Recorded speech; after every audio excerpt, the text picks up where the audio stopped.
He knocked me over. I landed on the dog bowl. This one's wife. Jam disaster. Somebody's in a jam. You might say they're stuck in a jam. Ho, ho, ho. This one's wife believes that she's adored.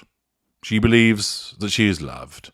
She believes that there are huge swathes of the public that find her compelling, fascinating, magnetic. Those that don't subscribe to those views are deemed to be swivel-eyed, foam-flecked bigots, lunatics writing in their green ink, haters and racists, misogynists, and petty prejudiced individuals. What she fails to appreciate is the growing number of individuals that either have no interest in her at all or are actively those who dislike her. All based, of course, on her behaviour, not something that she will ever comprehend.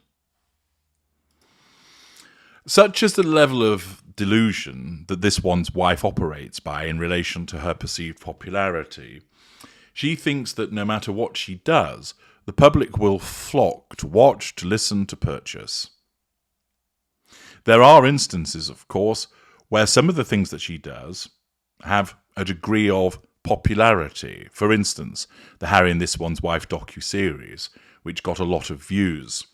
What she fails to appreciate and understand or process is that many of those views are what we might call grudge views.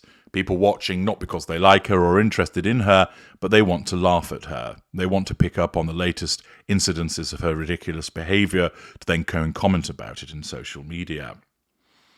She wouldn't care. A view is a view at the end of the day, and through her distortion field, she doesn't distinguish between those grudge views and the supporting views. She just sees the number of views, and it buoys her because that amounts to fuel. Unfortunately for her, however, this then doesn't translate into one of the most important things: the residual benefit of money. Money is hugely important to the somatic narcissist that is this one's wife. Money allows her to buy clothing that doesn't fit her, pay for security so she looks important, to live, supposedly, in a very large mansion with 27,000 flushing toilets. It allows her to purchase PR puff pieces to assert control over people and draw reactions, thus providing her with fuel. It allows her to travel in private jets and gas-guzzling SUVs. It allows her to go to particular places. Thus, money is hugely important to her, and she is always looking, through the grifting nature of her, to monetize every opportunity that comes her way. In order to do that, you need to establish goodwill, investment by your fan base, individuals who recognize, well, I'm getting something that's worthwhile here, something that's entertaining, interesting, useful. None of those words are applicable to her. In some instances, the fan base will purchase something not because they particularly need it, but they want it because they want to be associated with the relevant celebrity or star. I've explained in the past, for instance, going to a concert and buying a tour t-shirt for your favourite band. You don't actually need that, but you want it because you want to identify that you've been to the concert, and you wear it with a degree of pride thereafter. You've purchased it because you like the band or you like the artist. Thus, many individuals are able to make considerable fortunes based upon their popularity and their talent. Unfortunately for this one's wife, she neither has talent nor popularity as it continues to tank. And this lack of popularity has been brought into sharp focus in relation to the jam disaster.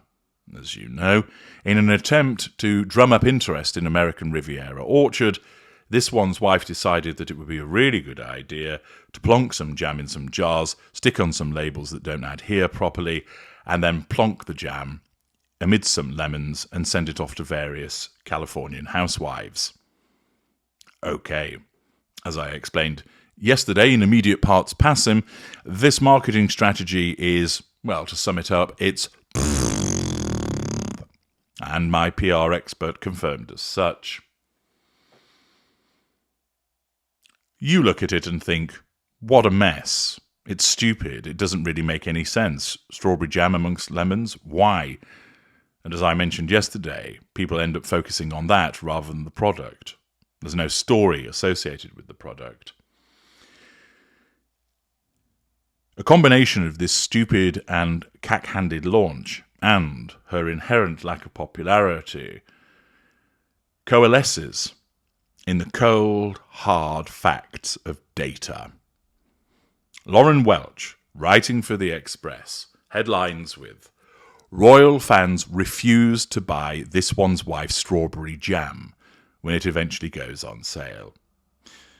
Not so much a protest or a boycott, but simply not interested.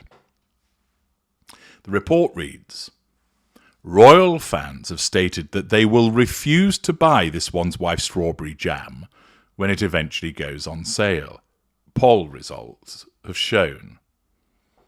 The strawberry jam by This One's Wife's new lifestyle brand, American Riviera Orchard retirement homes, was sent out to 50 influencers to taste test earlier this week, but it is yet to become publicly available to purchase. Each pot was labelled with the brand and Monty Shit Show, and each jar labelled through from 1 to 50. Express.co.uk conducted a survey which ran from April the 16th at 2 p.m.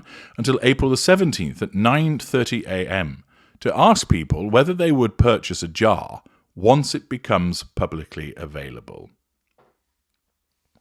13,917 votes in total were collected.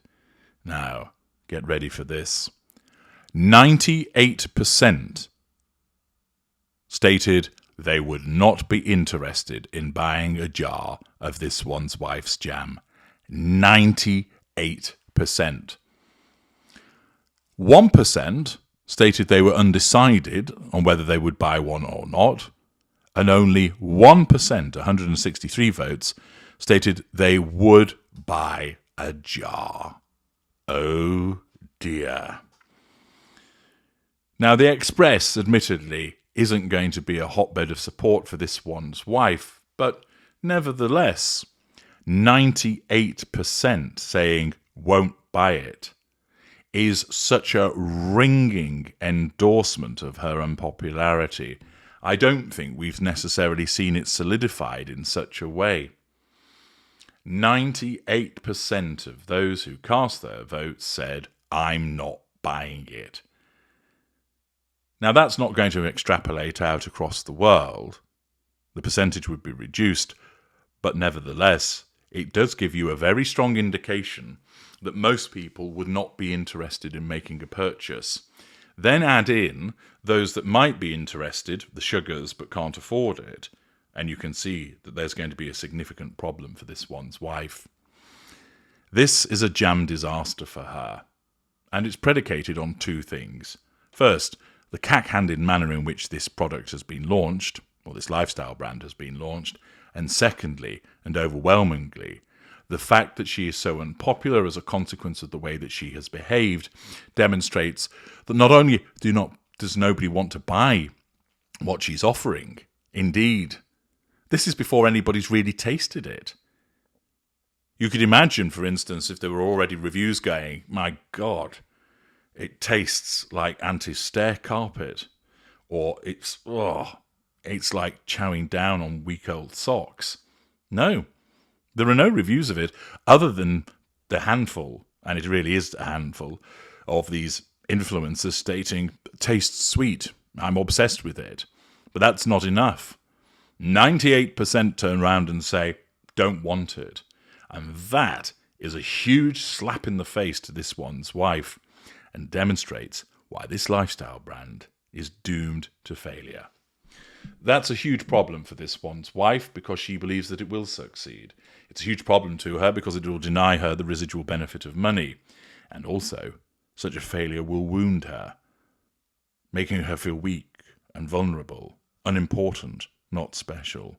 A reminder that she really is a talentless nobody who married into the royal family and grifted her way into the position that she finds herself today.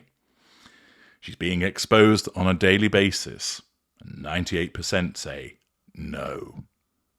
I'm H.G. Tudor. Thank you for listening.